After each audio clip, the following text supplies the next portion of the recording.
Hello అందరికీ. Welcome to my channel. ఈరోజు మన వీడియోలో గుత్తి వంకాయ కుర్మా ఎలా ప్రిపేర్ చేసుకోవాలో చూద్దాం. ఫస్ట్ అయితే వంకాయలు 4 వైపులా కట్ చేసుకొని సాల్ట్ వాటర్లో వేసుకోవాలి. తర్వాత టమాటో, ఆనియన్స్, పచ్చిమిర్చి, కొత్తిమీర, చింతపండు, ఎండు కొబ్బరి కట్ చేసుకొని పెట్టుకోవాలి. నెక్స్ట్ మనం నీట్గా వాష్ చేసుకున్న వంకాయలు ఉన్నాయి కదా, అవి కొంచెం లైట్గా ఆయిల్ వేసుకొని మగ్గించుకోవాలి.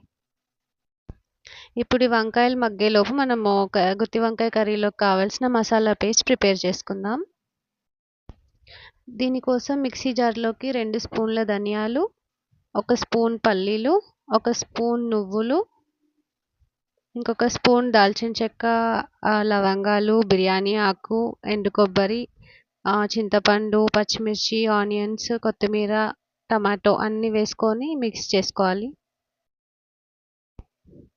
ఇప్పుడు మనం మగ్గించుకున్న వంకాయలు కంప్లీట్గా మెత్తగా అయిపోయిన తర్వాత ఇంకొక ప్లేట్లోకి తీసుకొని మళ్ళీ ఆ గిన్నెలోకి 2 టేబుల్ స్పూన్స్ ఆయిల్ వేసుకోవాలి.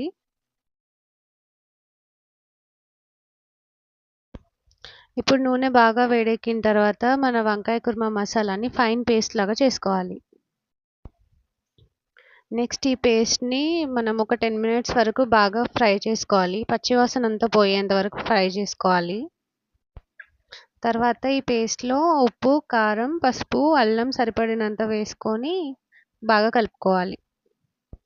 నెక్స్ట్ మనం ముందుగా వేయించుకున్న వంకాయ ముక్కల్ని కూడా ఇందులో వేసి మసాలా బాగా పట్టేలాగా కలుపుకోవాలి.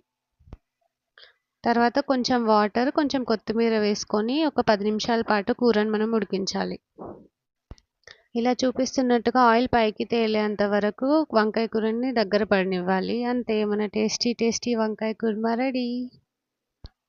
ఈ గుత్తి వంకాయ కుర్మా వేడి వేడి అన్నంలోకి అండ్ చపాతీలోకి చాలా టేస్టీగా ఉంటుంది. తప్పకుండా మీరు కూడా ట్రై చేయండి. అలాగే నా ఛానల్ని సబ్స్క్రైబ్ చేసుకోండి. Thank you for watching.